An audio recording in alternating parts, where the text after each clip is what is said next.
Hello, and welcome to the first episode of Tim Exile's Practice Notes.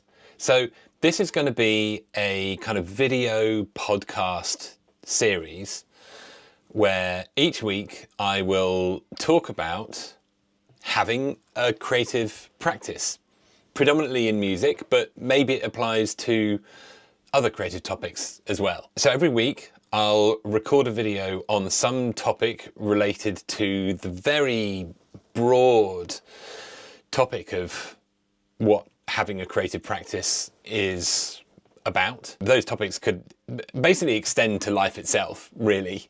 I know that there are a lot of people out there who have a creative practice, whether you're a hobbyist and you've never released any music, or whether you're a full-time professional and you put food on the table by making music. Either way, you have a creative music practice, and maybe that's right at the very center of your life. So this is not going to be a podcast about technology or techniques or nerdery. It's not about DAWs. It's not about products or any of that stuff. This is really just about the sort of the art and practice of leading a creative life. So I've had a musical practice for, 42 years now. It was, I was 4 years old when I first picked up the violin, and I'm 46 now. And I've done a lot of different things. When I first got into music professionally in the sort of late 90s, early 2000s, I was really interested in music as just something to do, music as like a forward momentum.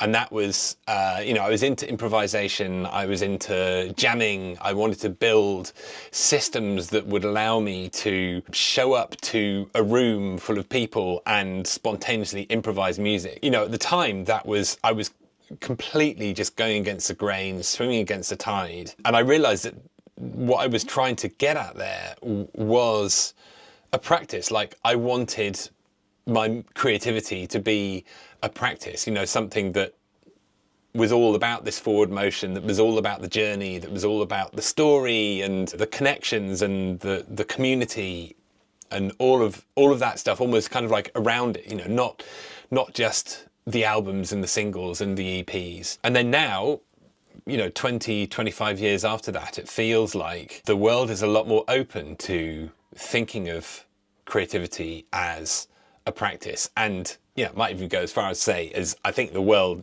needs a bit more to think about creativity as a practice, particularly because AI, it's dizzying really, the rate that it's advancing.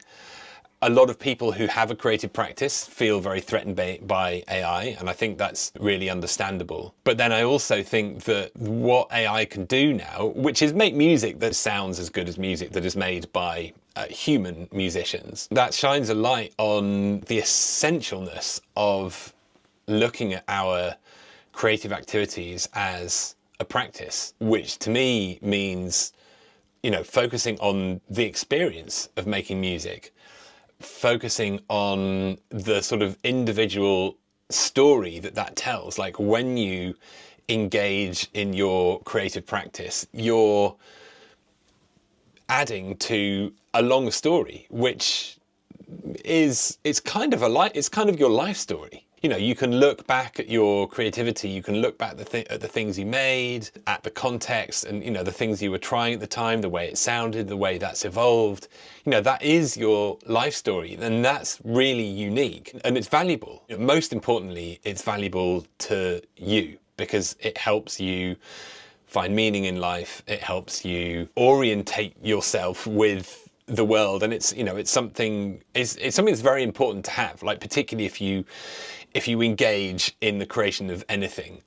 It's really important to have that practice view that tells a life story. And of course, the music industry, it's so saturated right now, and this idea of releasing things. Well, one thing I'm picking up on over the last few months is that there's a lot of people who are really kind of abandoning the idea of even finishing things. I think that's a really positive thing. There's something really positive in that.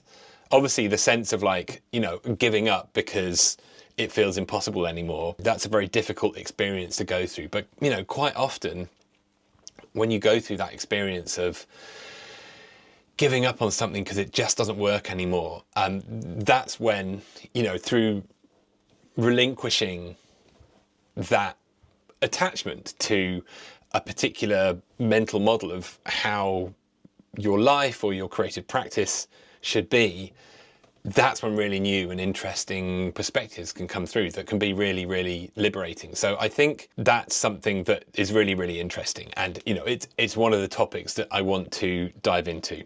Anyway, before I digress too far, I don't want to build a whole episode of practice notes in this first one. This is really just to, you know, to set the intention. So I'm going to be doing this every week. I'll pick a topic, maybe make a few notes on it, switch the camera on, talk to the camera, and put the episode out. And then a few days after that, I will do a response video to all the YouTube comments, to the comments on Patreon. And that's going to be for my Patreon backers. So please do head over to Patreon. Links in the description. There's a free tier as well, which you get a bunch of freebies for. So by all means, please do go ahead and join the free tier.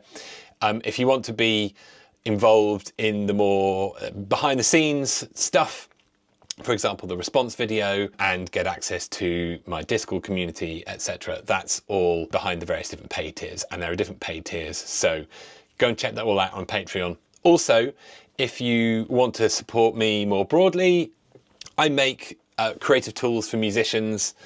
They're all available at timexile.com. Link for that will be in the description as well. They're really fun tools. I mean, you know, I had a ton of fun making them, and I know that a lot of people have had a ton of fun using them as well. So go and check that out. And of course, last but not least, please do subscribe to the channel. Please do like, and I will see you in the next one.